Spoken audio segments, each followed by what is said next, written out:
Well, hey there, this year's Toronto Film Festival is bigger, better and more star-studded than ever. There are 312 films showing, 237 of these are premieres, one of which is Rolla. Now, this is directed by Guy Richie. He's returned to doing what he does best: sex, thugs and rock and roll. I caught up with Guy and some of the cast earlier today to find out a little more. People ask the question, what's a rock and roller? And I'll tell them. We all like a bit of the good life, some the money or the fame, but a real rock and roller wants the lot. Did you have any hesitation at all in returning to this film world of sex, thugs and rock and roll? None at all, actually, no. I essentially made this film as much for my own indulgence and pleasure as I did for anyone else's. I mean, it's, that's the world that I like. That's the world that I get entertained by, so, it just only seemed like a natural fit. So just put the bags in the car, close the door, walk away. Sorry, is this a robbery? Yes, it is a robbery. Thank you.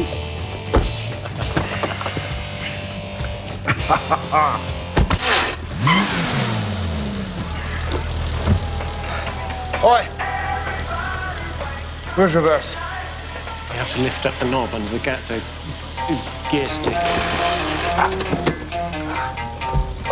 How would you describe this world that goes on in rock and roller?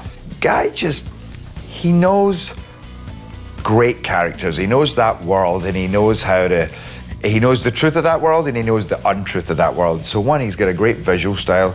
He knows how to make things just look cool as all hell, how to give you really charismatic, interesting characters, and then how to make them surprisingly human or weak or kind of confused or something like that, which when you go into that underworld element, kind of just makes things 10 times funnier. Now, I love the characters' names that guys come up with. There's 1, 2, there's Johnny Quid, Handsome Bob. Right. Any idea how he does this? Well, that's the thing about Guy. I mean, you learn a lot about him through his movies. He's kind of got his own way of speaking and thinking. He's a really kind of quick twitch, highly intelligent guy. You're traveling into the mind of Guy Richie with this. So, I mean, none of it is kind of cliched. It's all kind of fresh and original stuff. What kind of ride do you hope that audiences will experience when they come and see this movie? Well, if you're a fan of the genre, if you're a fan of the snatch, lock, stock genre, and basically if you've got any intelligence, you should enjoy this movie. It's designed to be highly entertaining and amusing, but it depends where your pleasure is bent, so to speak. And if you like the look of the title, you'll probably like the movie. Don't worry, he can't defend himself. He's got no head.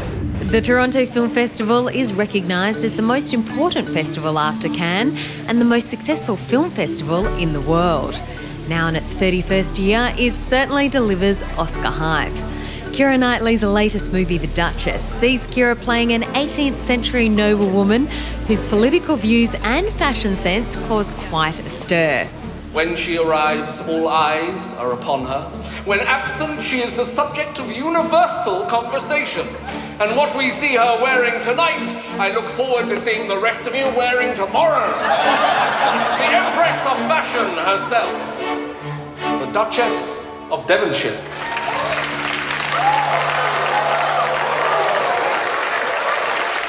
People that aren't so familiar with history, tell us, who is Georgiana Spencer? What kind of woman was she? Georgiana was the 18th century Duchess of Devonshire. She was a huge public persona, a huge fashion icon, politically very influential, but she was navigating her way through a very, very difficult marriage. She was the first kind of like celebrity and style icon of her time. Yeah. Could you relate to her at all? I don't know, I don't look for work that's autobiographical, so I think that anybody that goes and sees the film will be able to empathise and sympathise with her on many different levels. I think, I found it quite interesting that sort of celebrity culture, which I thought was an incredibly modern phenomenon, was actually going back 300 years. But no, I wasn't looking for kind of parallels with myself. As they say, the Duke of Devonshire must be the only man not in love with his wife. What is going on? Nothing to concern you. Do you think of me when we're not together. For you more than anything else. The costumes look absolutely incredible. They are very good.